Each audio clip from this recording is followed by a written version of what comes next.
Hello বন্ধুরা, Luka এবং তার বন্ধু অ্যালবার্টো শহরে গিয়ে তাদের স্বপ্ন পূরণ করতে পারবে কি, আর তারা শহরে কিভাবে জীবনযাপন করবে। আজকে দ্বিতীয় পার্টে আমরা জানবো লুকা এবং তার বন্ধুর সাথে শহরে কি কি ঘটতে চলেছে। তো চলুন শুরু করা যাক। তারপর লুকার মা বাবা লুকার পাগলের মতন কথা শুনে তার কাকার সাথে গভীর সমুদ্রে পাঠিয়ে দিতে চায়, কিন্তু লুকা সব জানতে পেরে সকালবেলা সেখান থেকে পালিয়ে এলবার্টের কাছে চলে যায়। তখন এলবার্ট লুকাকে বলতে থাকে, তুমি চিন্তা করো না, সবকিছু ঠিক হয়ে যাবে। লুকা বলে, যদি আমরা এখানে থাকি তাহলে আমার মা বাবা আমাকে খুঁজে পেয়ে যাবে। তখন এলবার্টো সমুদ্রের পাশে একটা গ্রাম দেখিয়ে বলে, তোমার মা বাবা কখনো ওই গ্রামে যেতে পারবে না, আমরা ওখানেই বসবাস করতে শুরু করব। প্রতিদিন আমরা নতুন নতুন একটা জায়গায় যাব, কেউ আমাদেরকে কোনো রকম বাধা দিতে পারবে না।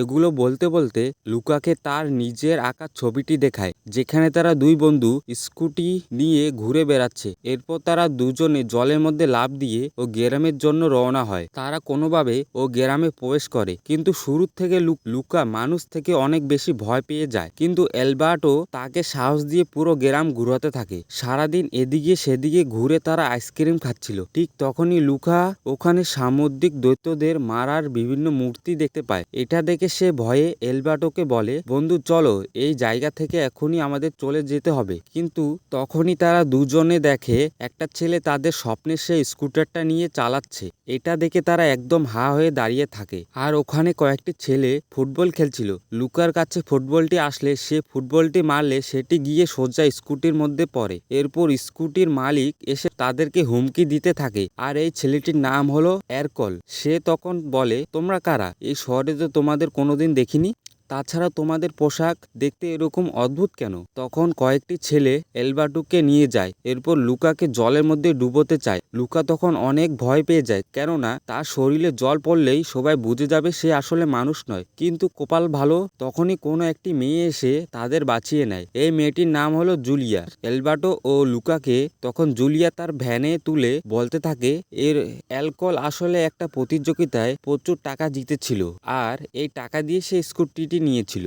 এই কথা শুনে লুকা এবং এলবার্টো ওই কম্পিটিশনের সম্পর্কে আরও জানতে চায়। জুলিয়া তখন তাদের বলতে থাকে, আসলে এই প্রতিযোগিতায় 3টি রাউন্ড রয়েছে। প্রথমে সাঁতার কাটতে হবে, তারপর পাস্তা খেতে হবে এবং শেষে সাইকেল চালাতে হবে। গতবার প্রায় আমি অ্যালকোহলকে হারিয়ে দিয়েছিলাম, কিন্তু একটুর জন্য পারিনি।